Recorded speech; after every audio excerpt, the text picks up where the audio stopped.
सोनम रघुवंशी ये नाम आज तक देश भूला नहीं है। दरअसल सोनम ने जिस तरह से रिश्ते और भरोसे का कत्ल किया था, वो एक पत्नी के नफरत की ऐसी मिसाल है जो शायद ही कभी देखने को मिली हो। एक माँ जिसकी दुनिया उसका बेटा राजा रघुवंशी था। लगभग 11 महीने पहले उसी माँ के घर में शादी की खुशियां गूंज रही थी, ढोल नगाड़े थे, मेहमानों की रौनक थी। नई बहू सोनम रघुवंशी का जोरदार स्वागत हुआ था, लेकिन तब किसी ने नहीं सोचा था कि कुछ ही दिनों बाद वही घर सन्नाटे में डूब जाएगा। शादी के बाद बहू और बेटा हनीमून पर शिलांग गए, लेकिन वहीं से कहानी ने एक ऐसा मोड़ लिया जिसने पूरे परिवार की जिंदगी बदल दी। पहले खबर आई कि दोनों लापता हैं, फिर बेटे राजा की लाश मिली और बहू सोनम का कोई सुराग नहीं। कुछ दिन बाद अचानक सोनम उत्तर प्रदेश के गाजीपुर के पास एक ढाबे में मिली। सोनम तो लौट आई थी, लेकिन भरोसे को मारकर। आरोप लगे कि सोनम ने अपने प्रेमी के साथ मिलकर पति राजा की हत्या की और खुद गायब होने का नाटक रचा। अब उसी सोनम रघुवंशी को जमानत मिल गई है, यानी वो जल्द ही जेल से बाहर आएगी। लेकिन जमानत पर सुनवाई के दौरान अदालत ने जो टिप्पणियां की, उसने सिस्टम और कानून दोनों पर सवाल खड़े कर दिए हैं। राजा के परिवार ने तो यहां तक कह दिया कि उन्हें अब सिस्टम पर भरोसा नहीं रहा। नमस्कार, मैं पायल शुक्ला और आप देख रहे हैं 24 न्यूज की खास पेशकश अंधा कानून। जी हाँ, सोनम रघुवंशी की जमानत पर राजा के परिवार ने आक्रोश जताया है और सवाल उठाया है कि क्या वाकई में कानून अंधा हो गया है।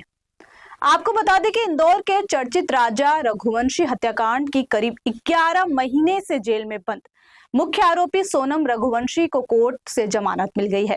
अदालत ने अपने आदेश में जो टिप्पणियां की है, उन्होंने पूरे मामले को नया मोड़ दे दिया है और जांच एजेंसियों की कार्यशैली पर भी बड़े सवाल खड़े कर दिए हैं। अदालत ने अपने आदेश में सबसे बड़ी बात यह कही कि सोनम रघुवंशी की गिरफ्तारी से जुड़े सभी दस्तावेज, गिरफ्तारी मेमो, निरीक्षण मेमो, अधिकारों की सूचना मेमो और केस डायरी, इन सभी में जिस कानूनी धारा का उल्लेख किया गया वो अस्तित्व में है ही नहीं। पुलिस द्वारा दिखाए गए दस्तावेजों में भारतीय न्याय संहिता की धारा 403/1 लिखी गई थी, लेकिन अदालत ने स्पष्ट किया कि ऐसी कोई धारा मौजूद ही नहीं है। ये कोई छोटी मोटी गलती नहीं है, बल्कि अदालत ने इसे गंभीर लिपिकीय त्रुटि से भी आगे की बात माना।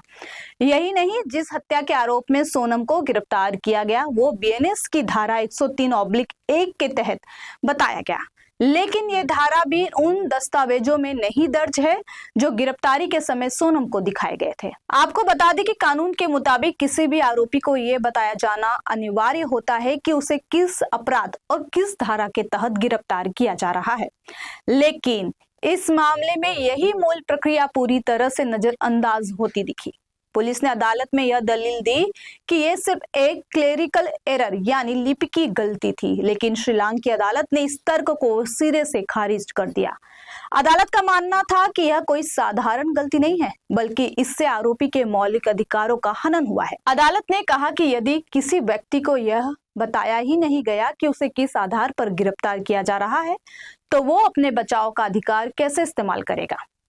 अदालत ने यहां तक कह दिया कि आरोपी को गिरफ्तारी के प्रभावी और वैध कारण नहीं बताए गए, इसलिए पूरी गिरफ्तारी प्रक्रिया ही अवैध मानी जाएगी।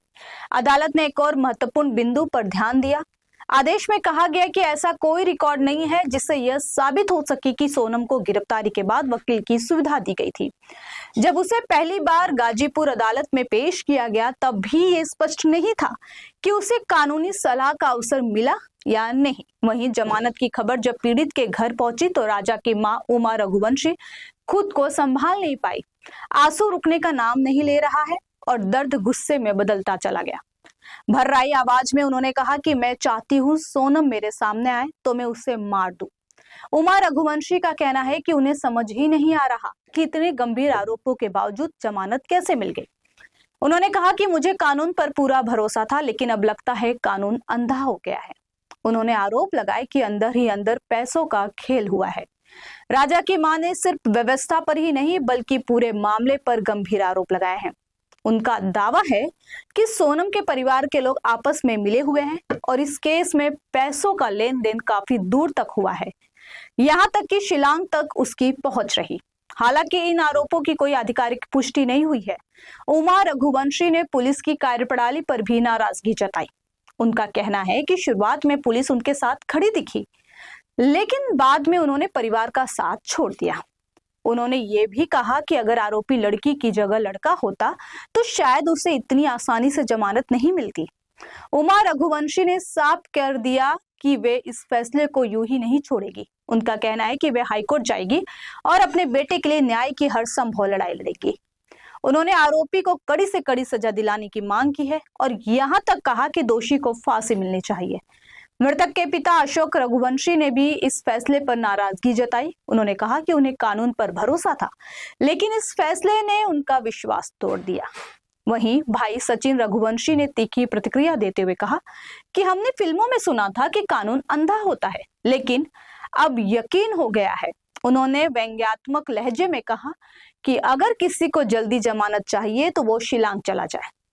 हालांकि जहां एक और परिवार भावनाओं में डूबा है, वहीं अदालत ने जमानत पूरी तरह कानूनी आधारों पर दी है। जमानत आदेश के अनुसार आरोपी को गिरफ्तारी के समय उस धारा की स्पष्ट जानकारी नहीं दी गई थी जिसके तहत उस पर आरोप लगाया गया। दस्तावेजों में ऐसी धारा का उल्लेख था जो अस्तित्व में है ही नहीं, जबकि हत्या से जुड़ी धारा का जिक्र ही नहीं किया गया। आपको बता दें कि इंदौर के ट्रांसपोर्ट कारोबारी राजा रघुवंशी की शादी 11 मई 2025 को सोनम से हुई थी। शादी के कुछ ही दिनों बाद दोनों हनीमून के लिए मेघालय गए।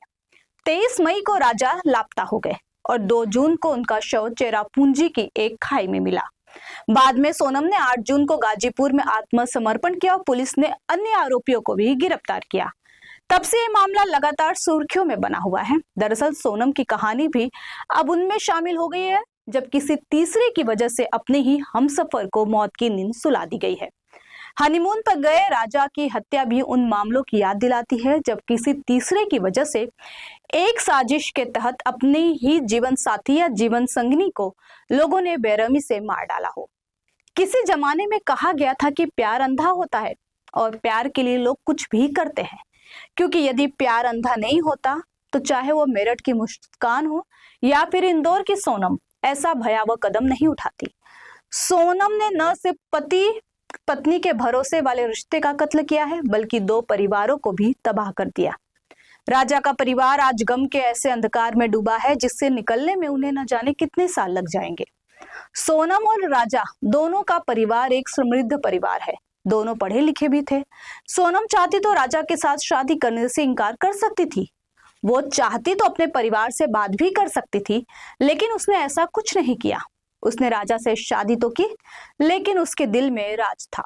वो राज को छोड़ना नहीं चाहती थी, लिहाजा उसने राजा को रास्ते से हटाने की साजिश रच डाली। बहरहाल देखना यह होगा कि आखिर राजा को कानून से इंसाफ कब मिलता है और कब उसकी हत्या की साजिश रचने वाले राज और सोनम अपने अंजाम तक पहुंच पाते हैं। फिलहाल इस पेशकश में इतना ही। बाकी की ताजा तरीन खबरों के लिए बने रहिए N24 न्यूज के साथ।